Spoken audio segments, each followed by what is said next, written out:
Hello everyone. So today's session we're going to talk about a non-regulated vehicle hooked up to a trailer where it makes it a combined total of a combined regulated, DOT regulated. So our first thing that we're going to do, guys, as always, when we have a vehicle that is parked, such as this one behind me, what we're identifying. Of course, we're identifying, as we're approaching, we're identifying any type of fluids that may have the potential of leaking under the truck, or maybe identifying the vehicle, maybe it doesn't have a lean the way it's parked, maybe there's identifying a flat tire. So that's what we do when you're approaching a vehicle. So now we're going to approach the vehicle, and as we're approaching, we're looking for it. So we don't see any fluids leaking, and we kind of just look over to the front, to the side, and we don't identify any obstruction, anything that can be blocking the vehicle before you're leaving out or anything like that. So now we're going to take a walk to the inside, and we're going to pop the hood to start checking out the fluid. Now everyone, since we have actually did the walk up to it, and as far as looking underneath, our next step is that we're identifying under the hood. So what are we looking for? We're looking at your main components, right?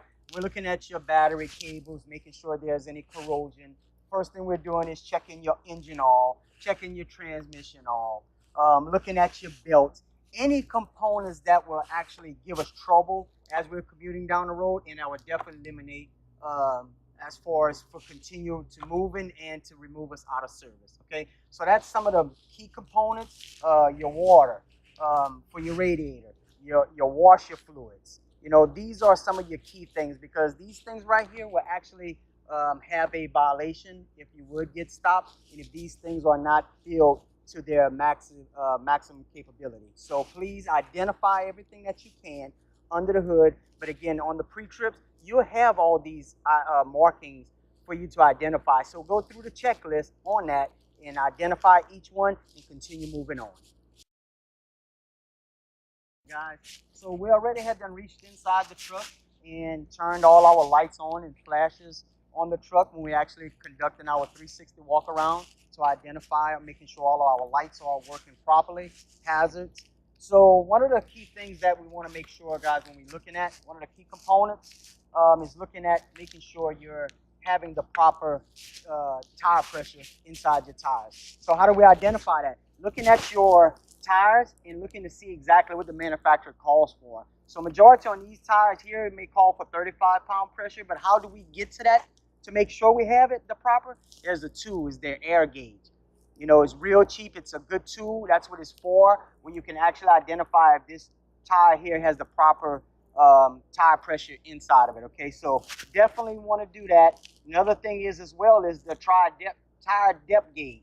You know, is making sure that you have the proper depth on your tires as well. So then we move down to as far as your lugs.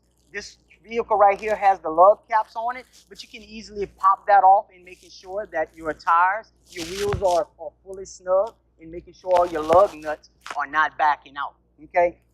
So as we under here as well, we're looking for anything that may seem out of place. You know, we're talking about your springs, your spring hangers, your coils, looking at bolts that may be backing out or unscrewing, anything that may seem that you may have a crack in your frame or any of your hangers or anywhere, we're looking for that. And again, we're limited what we can actually look for, but again, you want to be thorough and look for everything that you can possibly see on your own, okay? So as we are doing that, we'll continue walking. You definitely want to look at your running board.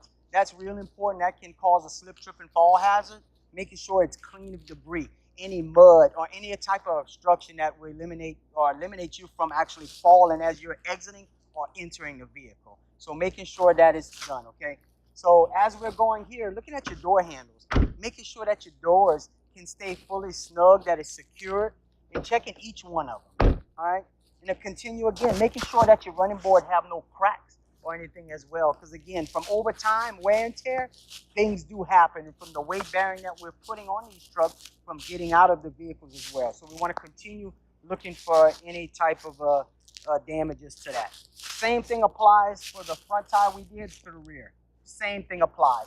We're looking at, even again, one thing I failed to mention too as well, when we're looking at your brakes, at your hub, looking for any type of pitting or any type of missing parts or anything that can be loose that may cause trouble as you're commuting down the road. Okay, and again, same thing applies. Looking at your rear end suspension, looking at your hangers, at your springs, and making sure there's no cracks or anything that's damaged, bolts or anything that can be backing out. Okay. So as we continue to moving on to the back, now we have the combination. We're talking about having the trailer hooked up. So what is part of it? Of making sure it's secured, right? So we have our pin here, that is secured. We have our light hooked up to making sure for our running lights. We have our chains hooked up, our secure chains hooked up in the back. We have the breakaway card here hooked up. That is real important, that to making sure that everything is identified and everything is hooked up properly. So we're going to continue to moving on. We're identifying your running lights on your trailer, okay? And also, too, we're looking at reflecting tapes on all trailers, that your trailer should be identified where you have reflecting tape. As you can see here, this trailer here will not be DOT compliant because of the reflecting tape. The side of the trailer should at least have 50% or more for it to be legal. So remember, 50% or more of the side of, on each side of a trailer shall have visible reflecting tape. It may have reflecting tape, but when you start seeing them peeling, that is a no-no. They don't want to, they don't even want that. They want it to be fully on here without any chipping, cracking, and peeling or discoloration. Okay? So as we continue on, same thing applies here, guys, especially our trailers. Our trailers take a lot of abuse. Why? Because they are trailers. Because they are made for hauling equipment, tools, whatever we are putting on it. So real important to making sure, same thing applies for the trailer tires, okay? Checking the air pressure, looking at your lugs, looking as far as around your rim, as far as looking for any type of condensation, or you may have oil or residue that may be on your caps or anything. If we see anything like that, that means there's a problem. We identified something and we need to go further and even taking it in for maintenance, okay? One of the things too as well, same thing applies. A lot of times we're looking at our hangers, our springs, our suspension. These are one of the things that take a lot of abuse from, again, we're actually hauling a lot of tools. So whatever you can do to actually see that you're capable of viewing, you want to identify these things, okay? Continue. But again, I'm going to repeat as well, the reflecting tape. Making sure 50% of that trailer needs to be covered with the reflecting tape, okay? As we're going to continue going around to the backside, we're seeing that our running lights are on. So if I am by myself, I'm going to continue to identify all my lights, making sure my flash is working, my running lights are working. Now what I'm going to do as well, if I'm by myself, I'm going to go back to the truck and put on each individual signal light, okay? And identify if everything is working that way. And also, what may be a little difficult for us as well is checking our brake lights. So how do we determine that? Depends on if we're at dusk to dawn. That'd be ways you can actually look at that to identify brakes. But it's always good to have a person, even if you see a person that's standing by, to help you identify some of the things that you can't do alone, okay? So that's real important. Okay, everyone, so as we're continuing to go around the trailer, one of the key components too as well is the 3 light bars, okay? That's the bars that sit in between the rear of your trailer, okay? So we want to make sure that is actually installed and actually making sure that your lens are clean. That way, these are lights, and with dirty lens, it can't be identified if it's working or not. So again, that's an identification marker. That is to help. That's a communication device, okay? Lights are communication device. It lets us know to let the other vehicles around us know what we are doing, okay? So continue, making sure that we have that. As we continue to come around to the backside, we're looking at our flashes, looking at our lights, making sure the running lights are working properly. And again, same thing applies. From the other side to this side, reflecting tape. Reflecting tape, reflecting tape, reflecting tape. This is real huge, guys. Making sure 50% of the side of the trailer shall be covered. Not just one side, both sides. Okay, both sides. 50% of both sides needs to be covered. Same thing applies. Looking here, looking at your tires, looking at your tread depth, looking at checking your air pressure, looking at your lugs around here, making sure they're seeping, making sure there's not any rust or any type of residue leaking from here. If that you do see that, that means that's telling us that there's some gaps between our lugs and the wheels that it needs to be tightened. Okay. Looking at your hub, making sure there's no oil. If it is oil filled hub or grease, you're going to identify these things, okay? And the same thing applies from either side. So as we'll continue to go back, and what we have failed to mention too, guys, as far as our secure chains for our trailers, making sure that it is properly hooked. When we mean properly hooked, we want to make an X, right?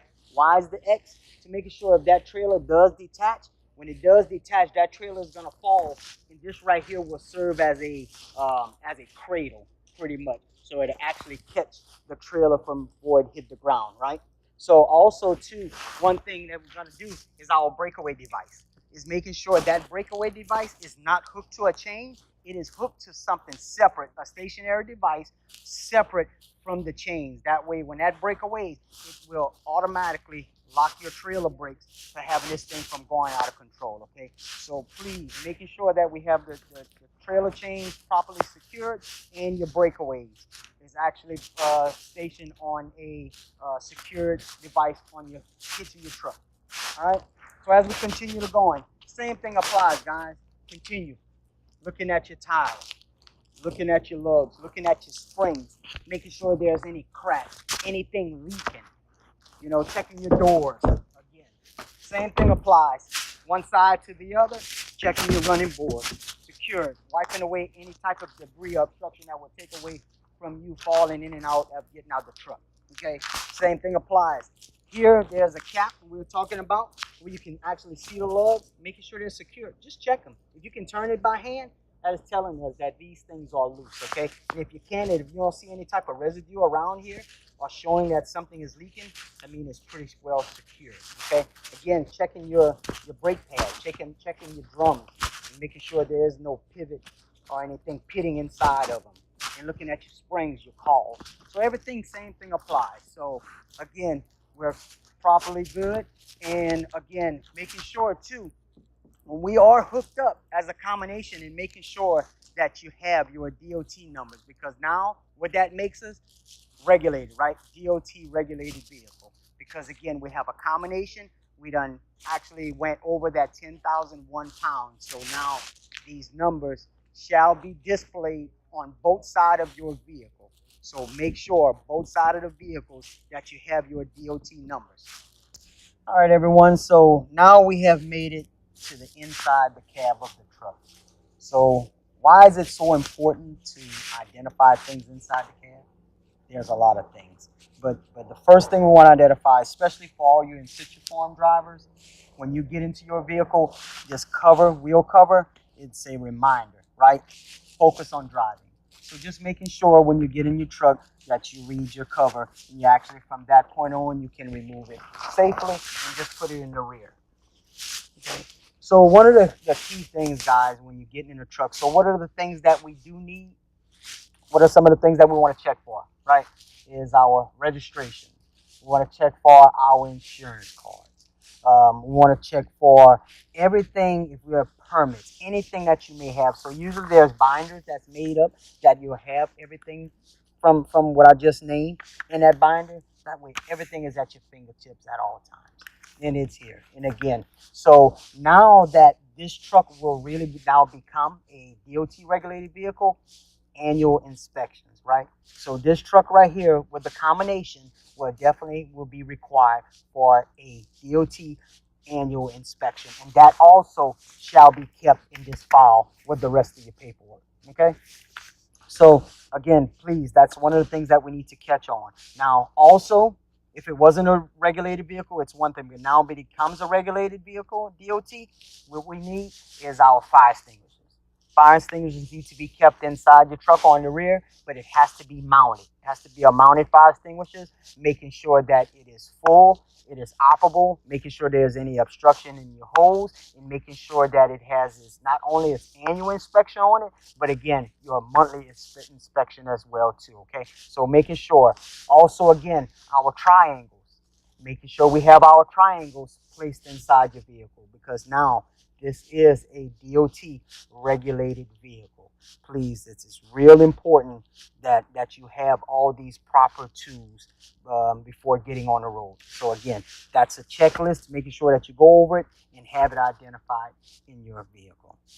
So once we identify all these things, you want to continue to move on. What are some other things that we want to do? How about some of your parts? So what are some of the parts that we would need? How about light bulbs? So depends on the trailer that you're pulling, making sure that you have extra light bulbs. How about extra fuses for your pickup truck? Making sure you have extra fuses. If your truck or your trailer have mud flaps, making sure you have extra flaps. Anything that will allow you to do the repairs yourself up to your capability, that's what you want to do. Okay, so making sure you have all the proper tools, the extra kits that's with you at all times. As you can see, there's a few bulbs and as far as few fuses here and extra parts for this particular truck. So just make sure you have all the things that you need to go safely down the roadway. Okay. Okay. So as we continuing on, seat belts, guys, real important. Making sure that your seat belt is fully operable, making sure it has any type of frays or tears that will allow this thing not to operate functionally, operating correctly. So again, checking it, making sure it's locked, it's secured, and we're good with this. Okay. So now we have completed everything else with it. Now we want to actually start looking at our gauges. So how do we identify this? Again, before starting the truck, again, just putting the ignition on and looking at it. Let the system go through its normal checks. Okay, so it identifies what if there's any type of malfunction or anything that's not working properly in the truck. Okay, so right now it's telling me my driver door is open, so I will close that. Again, we're talking about communication devices. Our instrument gauges are communication devices. They're only good as much as we pay attention to them, right? As far as our temperature gauge, our oil gauge, your fuel gauge. These are all the gauges you want to make sure they're working properly, okay? So again, checking your windshield wipers, your washer fluids. Again, that was one of the things we check on the hood, but you want to make sure it's also working properly here too as well, okay? So once we go through all the checks, again, checking your steering wheel, making sure there isn't any type of play or anything with it. Checking your horn with it as well, okay? So there's a lot of things that you want to go through your checks and making sure everything is working properly, okay? So now we have done that. Now we're going to actually safely go ahead on and start the vehicle. Let the system go through its checks, making sure everything is working properly. There's no warning signs on. And I think we're good to go. And that'll conclude our DVIR.